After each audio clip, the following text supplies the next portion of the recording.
దేవుని నామమునకు మహిమ కలుగును గాక. Heavenly light ministries global prayer tower ఆధ్వర్యంలో జరుగుతున్న ఉదయకాల స్తుతి ఆరాధన తుడికు మిమ్మల్ని అందరినీ ప్రేమపూర్వకంగా ఆహ్వానిస్తున్నాను. క్రీస్తు ప్రభు పుట్టుకలో సంభవించిన సంభవాలు, the brief history of Jesus Christ of Nazareth, ఈ విషయాలను మనము ధ్యానిస్తున్నాము. నిన్నటి దినము 2 పాయింట్స్ ధ్యానించాము. ఒకటి, the genealogy of Jesus Christ, మరి ప్రభు యొక్క వంశావళి ఎలాగునారో ఆవిర్భవించింది అనే విషయాలు ధ్యానించాము. రెండవదిగా, మరి నజరేతులో ఉన్నటువంటి మేరీ దగ్గరకు మరి గబ్రియేలు దూత వచ్చి వర్తమానము చెప్పటము, మరి శుభవచనము పలకటము, తర్వాత మేరీ ఆ మాటలను అంగీకరించి మరి ప్రభు దాసురాలను, ఇదిగో నీ మాట చొప్పున నాకు జరుగును గాక అని మరి ఆమె పలికిన తర్వాత దూత ఆమె యొద్ద నుంచి తిరిగి వెళ్ళిపోయిందంట. మరి ఇప్పుడు మరియ చేస్తున్న పని మనం చూద్దాం. మూడోదిగా చూసినట్లయితే, మరియా ఎలిజబెత్ను దర్శించుట. లూకాసు సువార్త 1వ అధ్యాయము 39 నుంచి 56 వరకు రాయబడిన విషయాలను మనము ధ్యానిద్దాము. 39వ వచనము. ఆ దినముల యందు మరియ లేచి యూదా ప్రదేశములోని కొండ సీమలోనున్న ఒక ఊరికి త్వరగా వెళ్ళి, ఇక్కడ ఇక వెంటనే మరియా, నీ దాసురాలను నీ మాట చొప్పున నాకు, ప్రభు దాసురాలను నీ మాట చొప్పున నాకు జరుగును గాక అని పలికిన వెంటనే మరి ఇక ఆలస్యం చేయలేదండి. ఇక్కడ రాయబడిన మాట త్వరగా వెళ్ళి అంటే, దేవుని కొరకైన పనులు దేవుడు ఒక మాట చెప్పినప్పుడు దాన్ని అంగీకరించిన తర్వాత ఎలాగున మనం ప్రతిస్పందించాలనే దానికి ఇక్కడ ఉదాహరణగా ఈ మాట రాయబడినట్లుగా మనము చూడగలము. ఆమె మరియ లేచిందంట. అక్కడ నుంచి ఆమె దూత ఎక్కడైతే దర్శించిందో ఆ ప్రదేశాన్ని నుంచి లేచిపోయిందండి. ఆమె అక్కడ కూర్చోలేకపోయింది. దేవుడు మరి తన కొరకు ఒక శుభవర్తమానం పంపించాడు. ఒక గొప్ప కార్యము తన ద్వారా దేవుడు జరిగించాలని ఉద్దేశించి ఉన్నాడని తనకు అర్థమైన తర్వాత ఇక ఆమె ఒంటరిగా ఉండలేకపోయింది. తనకు కలిగిన ఈ మేలు, తనకు కలిగిన ఈ గొప్ప కార్యాన్ని ఇక పంచుకోవాలని ఆమె పరుగులు పెడతా ఉంది. త్వరగా వెళుతా ఉన్నది. ఎక్కడికి వెళ్ళింది? యూదా దేశములోని కొండ సీమలోనున్న ఒక ఊరికి. వీళ్ళు ఎక్కడున్నారు? నజరేతులో ఉన్నారు. అది ఎక్కడుంది? అది యెరూషలేము అవతల ఎక్కడో ఉన్నది. ఆ యొక్క యూదా దేశము ప్రదేశంలోని కొండ సీమలో. మరి అక్కడికి ఆమె త్వరగా ఒక ఊరికి త్వరగా వెళ్ళిందంట. ఆ దినాలలో ప్రయాణ సాధనాలు ఏమున్నాయండి? అవునా కాదా? ఆమె త్వరగా వెళ్ళిపోయిందంట. మరి ఎన్ని రోజులు పట్టిందో మరి అక్కడికి వెళ్ళటానికి? పరుగున వెళ్ళిందా? నడిచి వెళ్ళిందా? ఎలా వెళ్ళిందో గాని ఈ త్వరగా అనే మాట ఆ యూదా ప్రదేశానికి ఆమె వెళ్ళటం అనేది అసలు ఇమ్మీడియట్ రెస్పాన్స్. చూడండి, నిజంగానే బైబిల్ గ్రంథంలో కూడా కొన్ని సందర్భాలలో త్వరగా వెళ్ళిన వాళ్ళను చూస్తే గనక మొట్టమొదటిగా రిబ్కా కాదు, అబ్రహాము కదా. మరి 18వ అధ్యాయము ఆదికాండంలో మరి ఆ యొక్క మరి తండ్రి అనే దేవుడు, కుమారుడు, పరిశుద్ధాత్మ ముగ్గురుగా కలిసి దేవదూతల రూపంలో అక్కడికి వచ్చినప్పుడు ఇక ఆయన ఏం చేశాడు? అయ్యా, నేను నీకు ఆతిథ్యం ఇస్తాను అన్నప్పుడు వాళ్ళు ఒప్పుకుంటారు. సరే, ఇదిగో ఈ సింధూర వృక్షం దగ్గర నువ్వు కొంచెం నెబదు పుచ్చుకయ్యా, నేను ఈ లోపల వంట చేసి పెడతాను, మీకు ఆతిథ్యం ఇస్తానంటే అసలు అక్కడ అబ్రహాము ఇప్పుడంతా ఆయన వయసు ఎంత? 99 సంవత్సరాలు. ఆయన గుడారంలో ఉన్న శారా యొద్దకు త్వరగా త్వరగా వెళ్ళట. త్వరగా వెళ్ళి మరి నీవు మరి పిండి తీసుకొని రొట్టెలు చేయమని చెప్తాడు. మరలా పరిగెత్తి మరి ఏం చేస్తున్నాడు? మరి ఆ యొక్క ఒక లేత దూడను తెచ్చి పనివాడికి అప్పచెప్పాడంట. అబ్బా! అసలు నిజంగానే దేవుని కార్యాలు చేసేటప్పుడు అసలు ఈ త్వరపడే హృదయం మనకుండాలండి. మనం చాలా నీరసంగా, నిద్రమత్తుగా, ఇష్టంగా చెయ్యాలా వద్దా అన్నట్లుగా చేస్తాం. కానీ దేవుని కొరకైన కార్యాలు, దేవుడు మనకు ఒక మాట చెప్పినప్పుడు ఇది నిజంగా అసలు ఈ యొక్క రిబ్కా జీవితంలో కూడా ఆమె ఆ యొక్క ఎలియాజరు వచ్చి మరి నీళ్లు దాహం ఇవ్వమ్మా అంటే త్వరగా గాడిలో దిగట.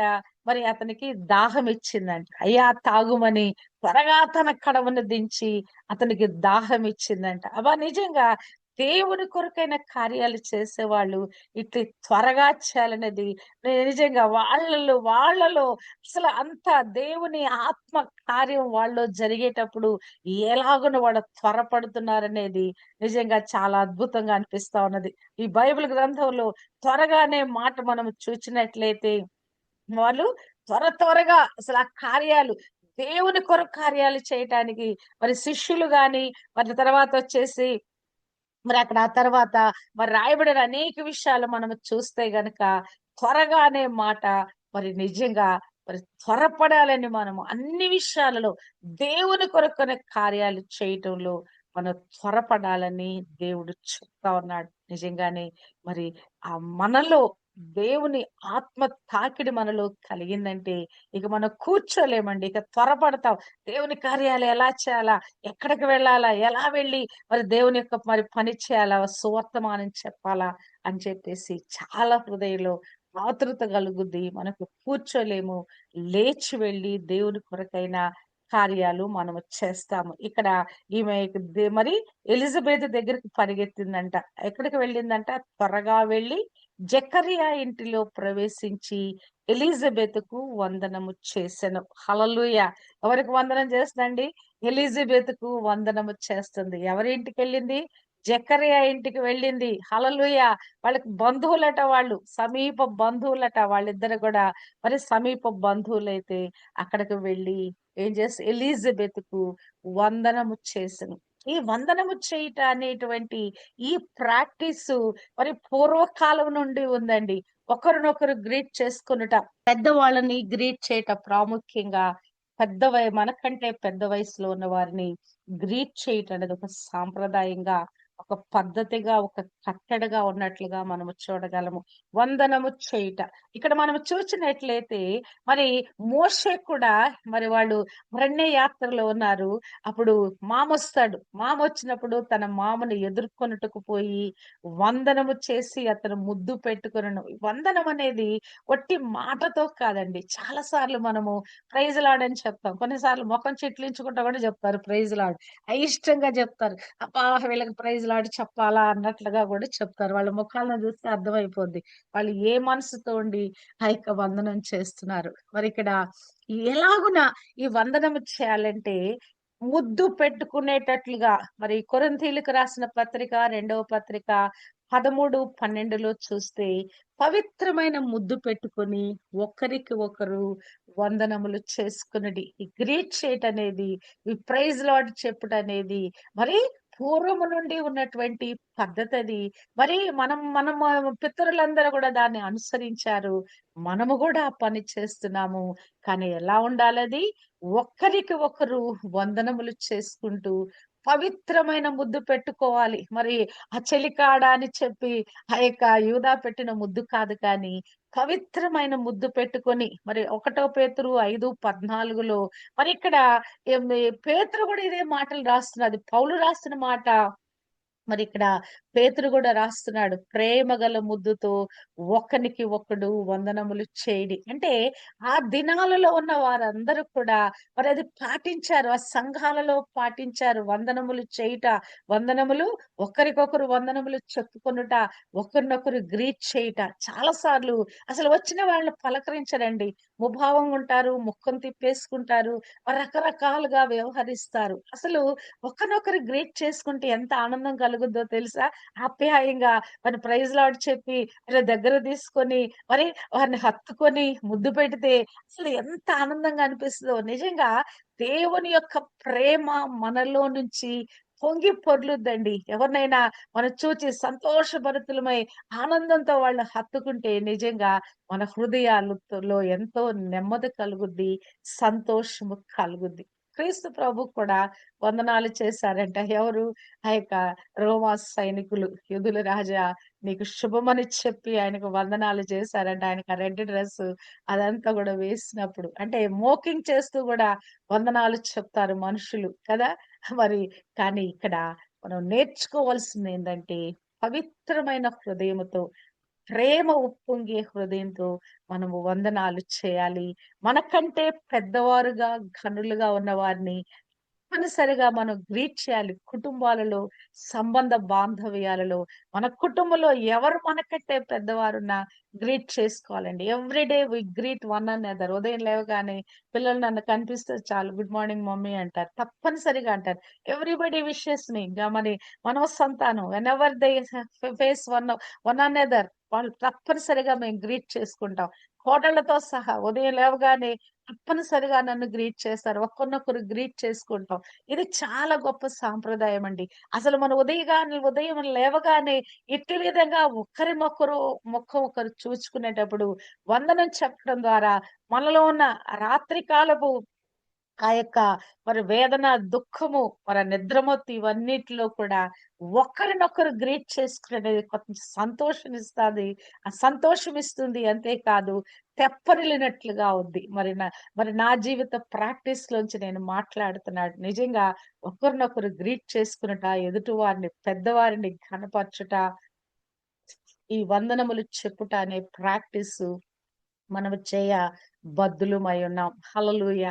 మరి ఇక్కడ ఈ వందన వచనము వినగానే ఎలిజబెత్‌లో ఒక ప్రక్రియ జరిగిందండి. హల్లెలూయా! గొప్ప కార్యము జరిగింది. 1:41లో చూస్తే ఎలిజబెతు మరియ యొక్క వందన వచనము వినగానే ఆమె గర్భములో శిశువు గంతులు వేసెను. అంతటా ఎలిజబెతు పరిశుద్ధాత్మతో నిండినదై బిగ్గరగా ఇట్లనెను హల్లెలూయా! హల్లెలూయా! అసలు ఈ యొక్క మరి యొక్క వందన వచనము వెళ్ళగానే ప్రైజ్ లార్డ్ చెప్పిందా? వందనాలమ్మా అని చెప్పిందా? మరి ఎలా ఆమె గ్రీట్ చేసిందో గాని, ఆమె మరియ యొక్క వందన వచనము వినగానే ఆ యొక్క మరియ మాట అసలు ఆ ఎలిజబెత్ చెవుల్లోకి మరి వెళ్ళగానే ఆమె గర్భములో శిశువు గంతులు వేసెను. హల్లెలూయా! మన హృదయము ఆమె కడుపులో యొక్క శిశువుకి ఎటువంటి కదలికొచ్చిందో మనము ఎదుటి వారిని హృదయపూర్వకంగా, ఆత్మపూర్వకంగా మనం ఎదుటి వారిని మనం గ్రీట్ చేస్తే గనక వారి హృదయంలో కూడా ఇటువంటి ఆనందం కలుగుద్దండి. ఆ గర్భములోని శిశువు గంతులు వేసినట్లుగా మన హృదయంలో కూడా ఆనందము ఉప్పొంగి పొర్లుద్ది. ఆమె పరిశుద్ధాత్మతో నింపబడి మరి బిగ్గరగా మాట్లాడుతుందట. హల్లెలూయా! ఆత్మతో నింపబడితే మనం మామూలుగా ఉండలేమండి. ఇక మెల్లిగా మాట్లాడలేం. అవునా కదా! చాలా సార్లు సంఘాలలో మరి వర్షిప్ జరిగేటప్పుడు ఆత్మ కుమ్మరింపున్నప్పుడు చాలా మంది చప్పట్లు కొడతారు, ఎగురుతా ఉంటారు. అవునా కదా! ఏంటది? ఇక అన్‌కంట్రోల్ అయిపోతాం. మన ఆత్మలో మన స్వాధీనంలో ఉంటాయి గానీ, ఆత్మ తాకిడొచ్చినప్పుడు మనం కొన్నిసార్లు ఆత్మతో టంగ్స్ వచ్చేస్తా ఉంటాయి. కంట్రోల్ చేయలేం వాటిని. అవునా కదా! ఆత్మతో నింపబడాలి. ఈ యొక్క దేవుని ఆత్మ అభిషేకము, పరిశుద్ధాత్మతో ఆ నింపబడిన అనుభవం అండి. నిజంగా మరి చాలా సందర్భాలలో పరిశుద్ధాత్మతో నిండిన వారని మరి యొక్క బైబిల్ గ్రంథంలో రాయబడింది. అపోస్తల కార్యము 13:52లో శిష్యులు ఆనంద భరితులై పరిశుద్ధాత్మతో నిండిన వారైరి. హల్లెలూయా! మొదటి తెస్సలోనిక 1:6లో చూస్తే పరిశుద్ధాత్మ వలన కలుగు గొప్ప ఆనందముతో వారట దేవునిని అంగీకరించి ప్రభువుని పోలి నడిచిన వారయ్యారంట. ఆ దెస్సలోనిక సంఘం వారు దేనితో నింపబడ్డారంట? పరిశుద్ధాత్మ వలన ఆనందంతో నింపబడి గొప్ప ఉపద్రవమందు వాక్యం చాలా పరిస్థితులు అక్కడ మరి భయంకరంగా ఉన్నాయి. ఉపద్రవకరమైన పరిస్థితులు ఉన్నాయి కానీ దేవుని వాక్యాన్ని అంగీకరించే వాళ్ళు పరిశుద్ధాత్మతో నింపబడిన వారే, గొప్ప ఆనందంతో నింపబడిన వారే ప్రభువును పోలి, శిష్యులను పోలి నడుచుకున్నారట. హల్లెలూయా! కదా! దేవుని రాజ్యము భోజనము, పానమును కాదు గాని నీతియు, సమాధానమును, పరిశుద్ధాత్మ యందలి ఆనందమునై ఉన్నది. హల్లెలూయా!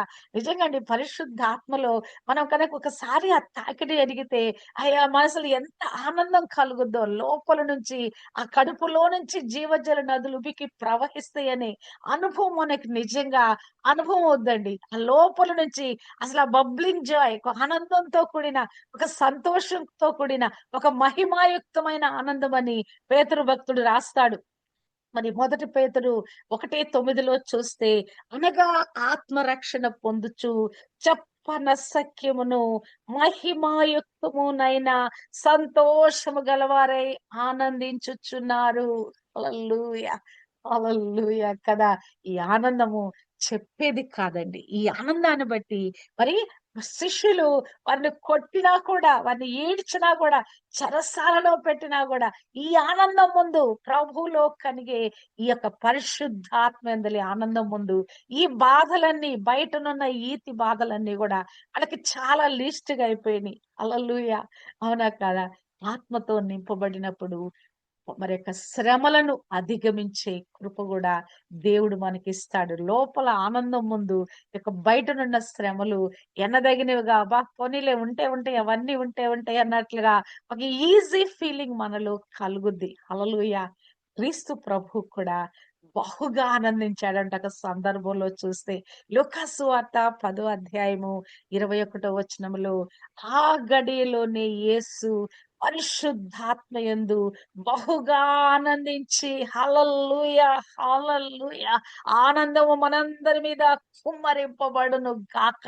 ఈ వాక్యం వింటున్న ప్రతి ఒక్కరి మీద ఈ యొక్క పరిశుద్ధాత్మ ఆనందము కుమ్మరింపబడును గాక. అందరూ ఆత్మలో ఆనందించుదురు గాక. హల్లెలూయా!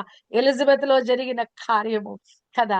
ఆమెలో ఆ పరిశుద్ధాత్మ పూర్ణురాలై ఇక ఆమె మరి ప్రవచించడం మొదలుపెట్టిందంట కదా! జెకర్యా కూడా ఆ తర్వాత పరిశుద్ధాత్మ పూర్ణుడై ఒక గొప్ప ప్రవచనం రాస్తాడు. అలా చెప్తాడు, పలుకుతాడు. అవి రికార్డ్ చేయబడినయి. లూకా సువార్త 2వ అధ్యాయంలో రికార్డ్ చేయబడినయి. హల్లెలూయా! ఆత్మతో నింపబడితే ప్రవచనాలొచ్చేస్తాయండి. కదా!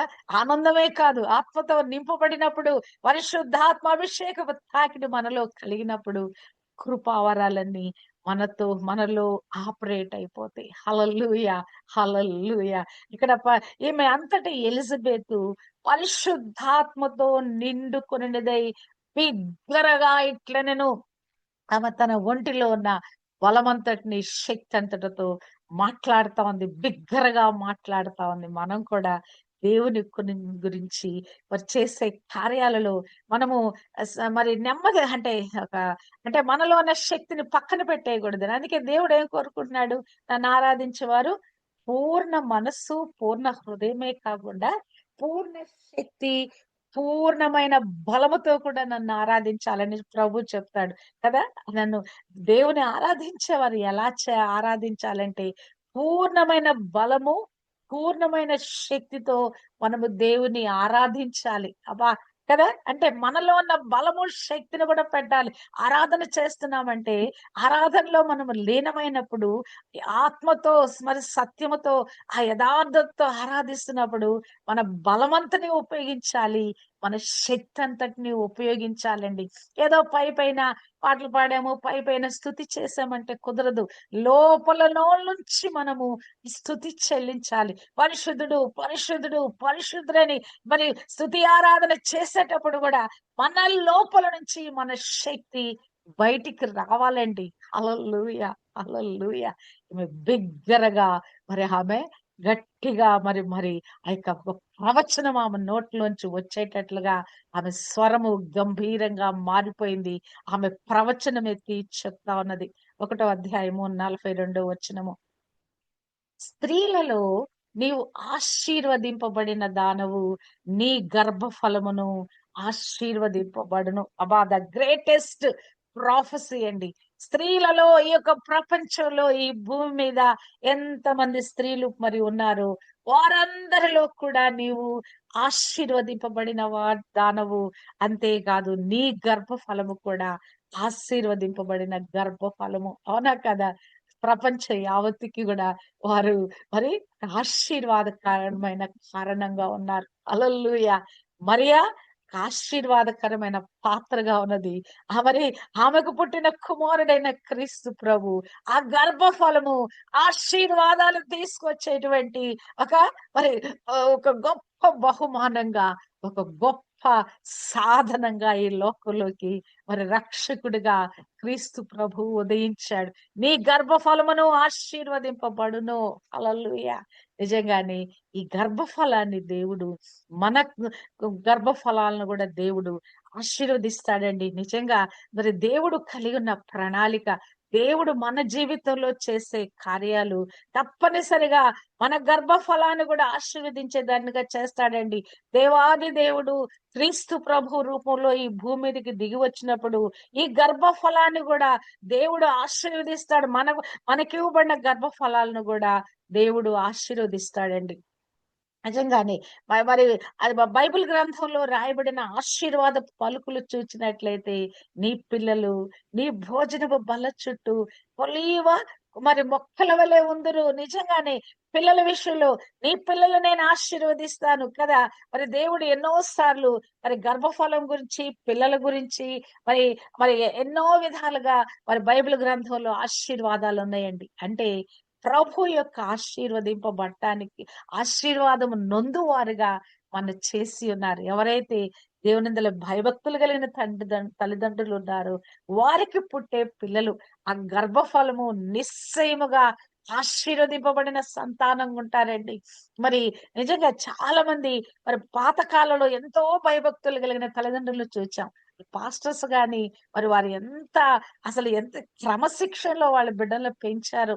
ఆ తర్వాత వచ్చిన తరము అసలు ఎంత అద్భుతంగా ఆశీర్వదించబడిన గుంపుకున్నారు. ఇప్పుడు ఆశీర్వాదాలు ఎందుకంటే డబ్బులు ఎక్కువైపోయినాయి. అందరికి చాలా ఆదాయాలు ఎక్కువైపోయినాయి.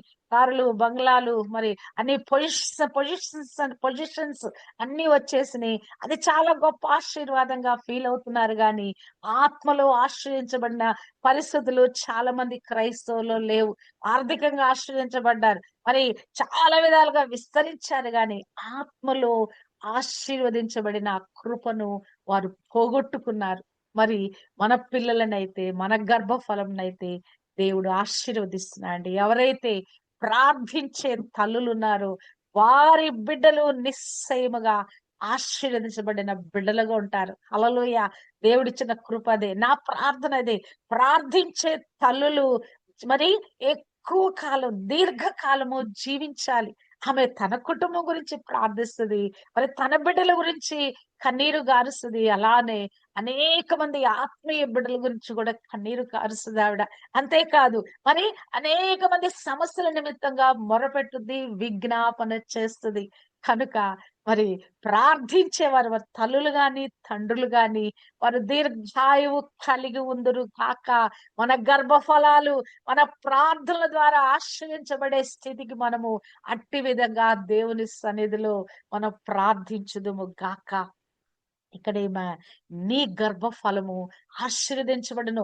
నీవు ఆశీర్వదించబడిన దానివి. నీ గర్భఫలము నీ కడుపున పుట్టబోతున్న కుమారుడు కూడా ఆశీర్వాదానికి కర్తగా ఉన్నాడు. హల్లెలూయా. హల్లెలూయా. ఎవరైనా మరి మరి శ్రీమంతుడు, అద్వితీయుడు, ఎవరు సమీపింపరాని మరి ఆ యొక్క తేజస్సులో నివసించువాడు నీ గర్భాన ఉదయిస్తున్నాడమ్మా.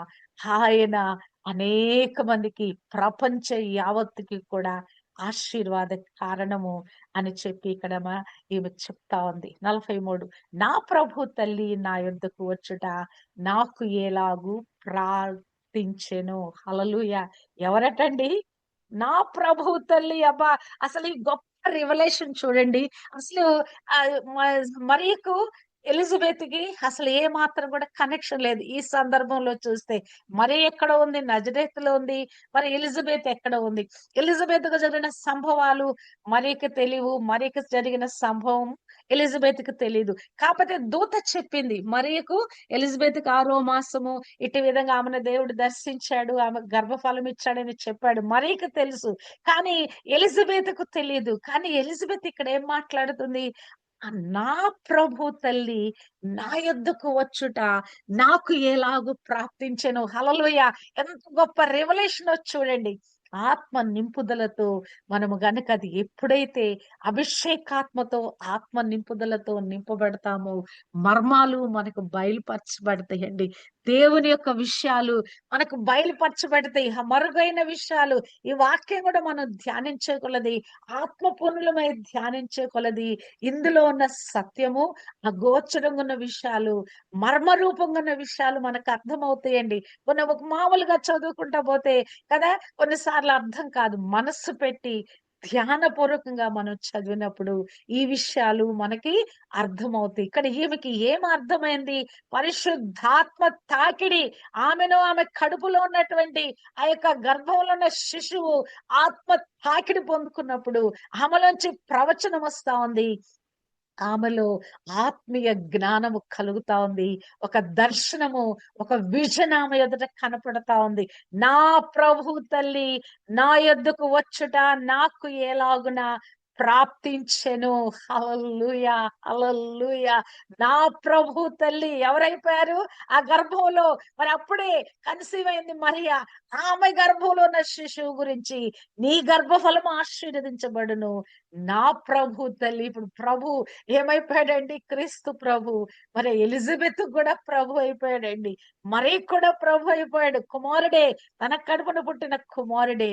ఆ యొక్క మేడగదిలో 120 మందిలో ఆమె కూడా చేరింది.